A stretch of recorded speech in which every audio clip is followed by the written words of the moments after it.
Здравейте, аз съм Теодора. Искам да ви представя Новоселския девически манастир Света Троица. Манастирът е изграден 1825-1830 година. Петър Йончев закупува първата църковна книга на наша територия 1829 година, затова се счита, че от тогава манастира вече е действащ. Имало е и болно дете.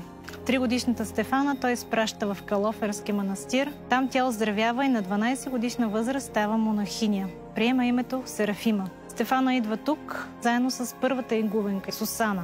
Когато избухва Новоселското въстание, тук в манастира е пребивавал отец Георги Дългодрейски. От този чердак той е стрелян на посоки, за да забави събитията. Част от монахините в престрелката успяват да избягат, измежду тях е и Серафима. Точно под нейно ръководство манастира е възстановен 1890 година. Храмовата икона Света Троица е поставена на мястото, където е загинала майката игуменка.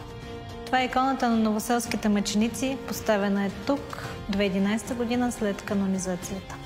Единствената постройка, оцеляла от пожарите от въстанието на територията на манастирския двор, е малкия параклис Свети Иван Рилски. Вратата е автентична, по нея има следи от куршумите. На времето хората в Новоселския край са били знаечии.